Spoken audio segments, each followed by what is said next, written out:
हालांकि आज परिस्थिति भ्राता श्री नाहर सिंह जी मेरे बीच छोड़कर धीमे से हम घर से निकल आए।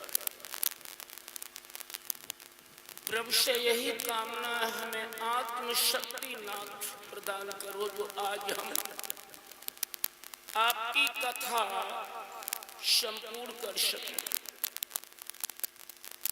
क्योंकि जो हम चाह रहे थे, जो हम कहना चाह रहे थे, वो चाह करके भी चित्त हमारा स्थिर आज भागवत में नहीं हो रहा है।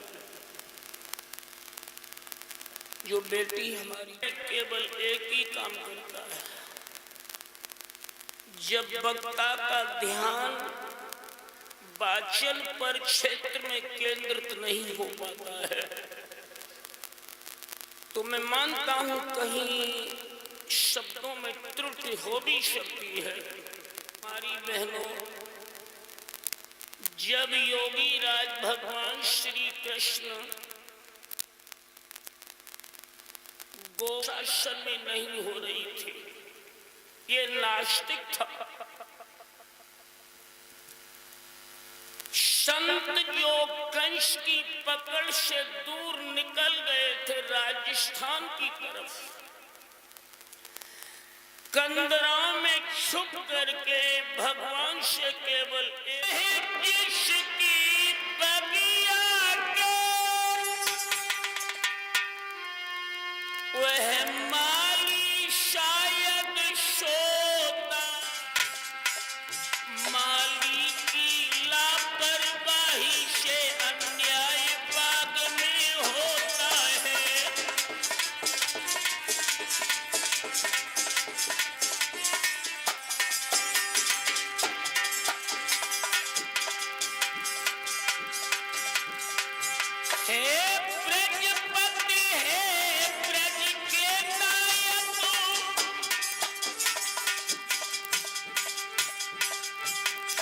हम कंसन बहुत सताए हैं,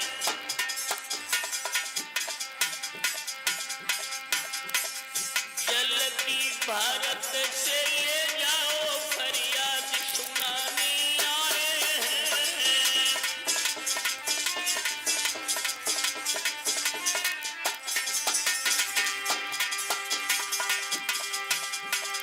जल्दी भारत से ले जाओ, फरियाद सुनाने आए हैं।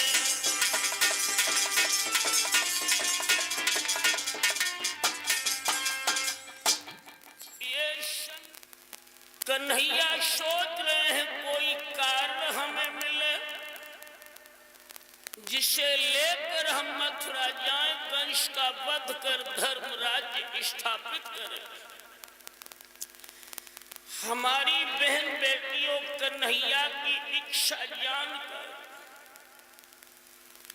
एक दिन देव ऋषि नारद कंस की नगरी में प्रविष्ट हुए। कंस ने स्वागत कर आसन प्रदान किया है। नारद जी ने प्रश्न किया कि कहो राजन, आप कुशल तो हो? कहने लगा कि जैसे कुछ नहीं, ठीक है। नारद ने कहा कि हमें आप कुशल नजर नहीं आ रहे। एक बात बताओ कंस, पिछली वर्ष हमारी आपकी भेंट जब मथुरा में हुई थी,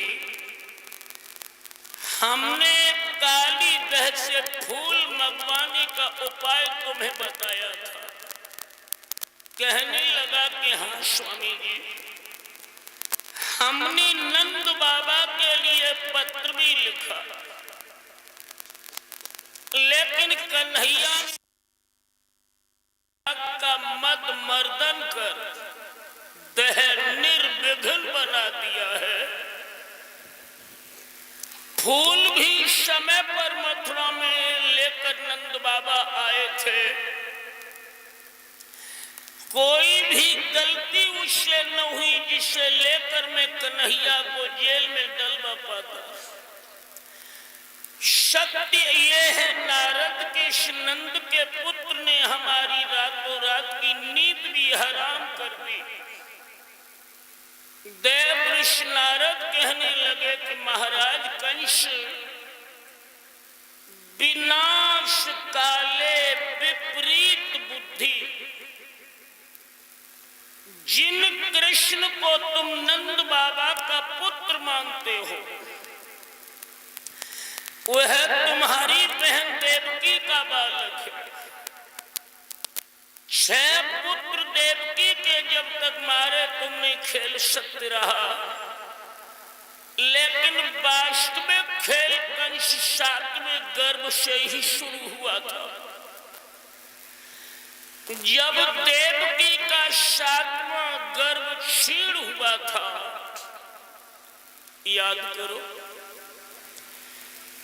उन्हीं दिनों वसुदेव की बड़ी पत्नी रोहिणी, जो नंद बाबा के यहाँ गोकुल में रह रही हैं, अपने स्वामी वसुदेव से भेंट करने मथुरा की जेल में आई थी।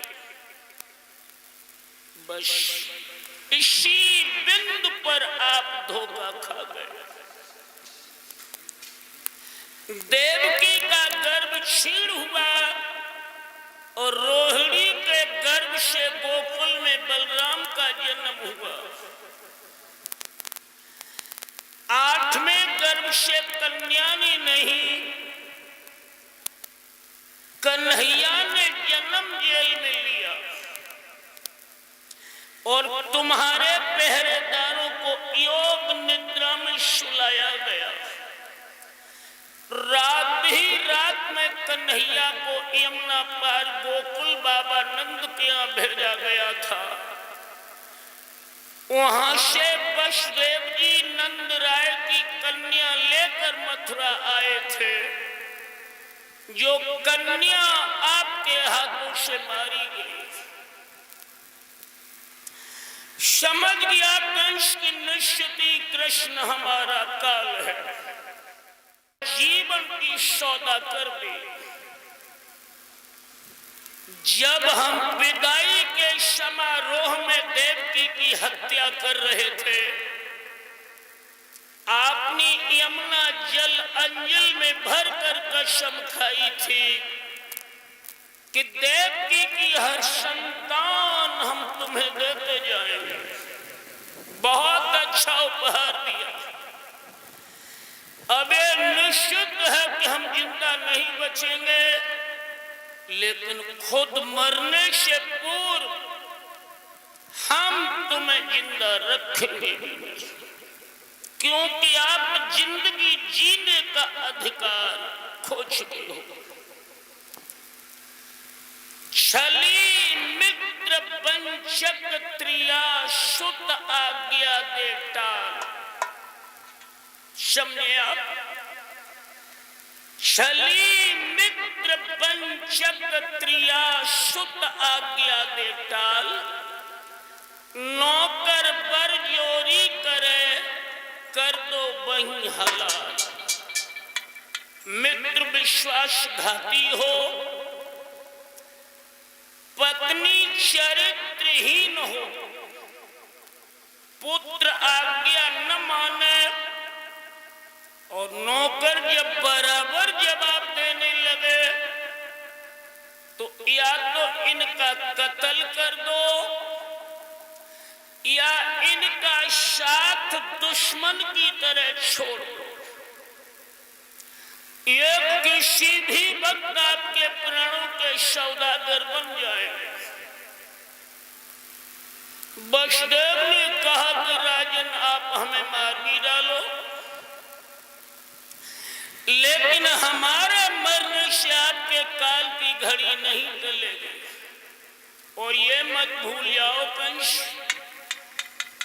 कि जिस मौत की धमकी आप हमें दे रहे हैं वह मरघट आपका भी इंतजार कर रहा है। और ये सत्य है भाई बहनों, राजा रंक अमीर फकीर गरीब विद्वान मूर्ख मंत्री संतरी कर्मचारी, अधिकारी, ब्रह्मचारी, व्यभिचारी मरघट हरेक की प्रतीक्षा में है।